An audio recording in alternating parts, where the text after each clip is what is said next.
Welcome ටු අපේ සිනමා.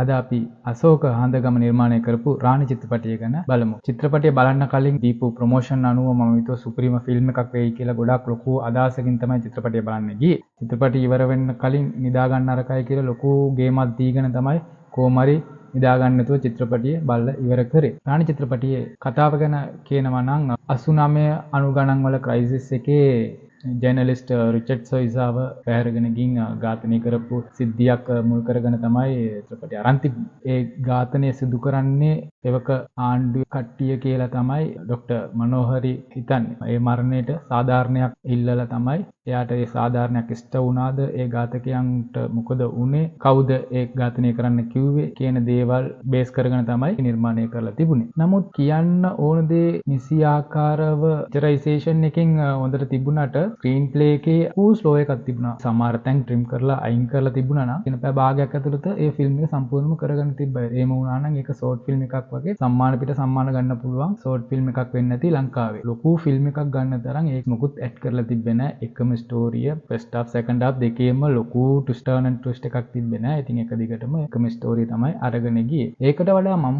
බලපු තව දෙයක් තමයි චෙට් සොයිසා ස්ටෝරි වලට ඒගොල්ලෝ ඉන්වෝල්ව් වෙච්ච කට්ටියක්. බයෝපික් එකක් හා සමානයි. ප්‍රොජෙක්ට් කරලා තිබ්බ ගොඩක් සමහර තැන් ගොඩක්ම නෙගටිව්. රිචඩ් සොයිසාගේ බිහේවියර් ගැන ක්වෙස්චන් එකක් තිබ්බා. ඩ්‍රින්ක් කරනවායි සිගරට් බොන එක හයිලයිට් කරනවා ෆිල්ම් එක ඉවර වෙනකම්. මට තේරෙන්නේ සමහර තැන්වල පෝස් කරලා තිබුණා. ඒ සිගරට් එකට එයා චේන් ස්මෝකර් කියන එක මොකක් හරි කියන්න උත්සාහ කරපු දේ ගොඩක්ම පෝස් කරලා එයා සිගරට් එක ෆිල්ම් එක පටන් ගත්ත වෙලාව ඉඳලා ඉවර වෙනකම්ම එක්ක එයාගේ අතේ සිගරට් එකක් තියෙනවා නැත්නම් මොකක් හරි වයින් විස්කි මොකක් හරි දෙයක් තියෙනවා. ඒකට මොකක් හරි ස්ටෝරි එකක් තිබුණා නම් ගැටලුවක් නෑ. මොකක් හරි ස්ටෝරි එකක් කිය කතා කරද්දී මොකක් හරි සීන් එකකට කැට් කරන්න තිබුණා. ડોક્ટર මනෝහරගෙත් කැරක්ටර් වයිස් එකකින් ගොඩක් නෙගටිවිටි පෙන්වන හා සමානයි. පුතාට යුක්තියක් ඉටු වෙන්න ඕන කියලා එයා ෆිල්ම් එකක් වශයෙන් ඒක ඉස්සරහට ගියාද කියන එකවත් හරියටම පෙන්වුවේ නෑ.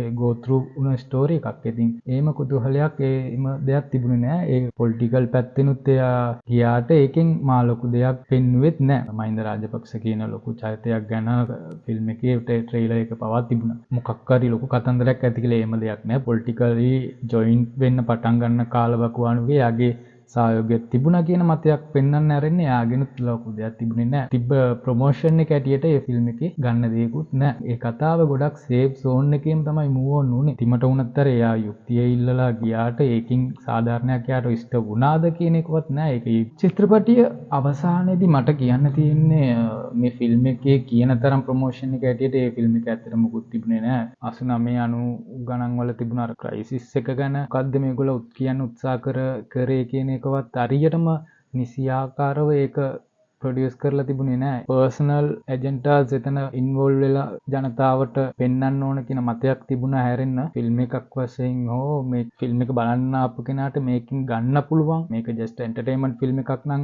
ගැටලුවක් නැහැ. ඕනම ස්ටෝරි එකක් ඕන විදිහට ගන්න පුළුවන්. නිකන් කොමඩි ෆිල්ම් එකක් නම් නැත්නම් ඇක්ෂන් ත්‍රිලර් වෙනම නම් වෙන වෙන zone වල යනවා. බෝම්බ් බ්ලාස්ට් සීන් එකක් තිබ්බයි. ශාලිත්ගේ මෙඩකස් එකක් තිබුණා. ඉතින් ඒ කාලවකවානුවේ වුණා කියලා දන්නා වුණාට ෆිල්ම් එකත් එක්ක අපිට මූව් ඔන් වෙන්න පුළුවන් තරම් ඇටැච්මන්ට් එකක් උනේ නෑ. එක තැනක මම බැලුවා අම්මයි පුතයි එක සිගරට් පැකට් එකෙන් දෙන්නම අරගෙන බොනවා. එකම ඩ්‍රින්ක් එක අම්මා පුතාට දෙනවා. පුතාත් බොනවා. ඉතින් ඒ එක සිගරට් එකක් දෙන්නම මාරුවෙන් බොන එක ඒගොල්ලගේ අර වෙස්ටර්න් කල්චර් නිසා පුළුවන්. ඒක එහෙමම වෙලා ඇති. නමුත් ජනතාවට පෙන්වද්දි තව පොඩ්ඩක් පරිස්සමෙන්. මොකද ඒගොල්ලගේ ඉමේජ් එක තවත් අඩු වෙනවා. මොකද ඒගොල්ලගේ රේන්ජ් එකේම කට්ටිය විතරක් නෙමෙයි මේ එතකොට මේ චිත්‍රපටිය බලන්නේ. සමස්තයක් වශයෙන් මේ ෆිල්ම් එක ගැන කතා කරනවා නම් කියන තරම් ප්‍රොමෝෂන් දුන්න තරම් නම් කිසි ගතියක් නැහැ ෆිල්ම් එක.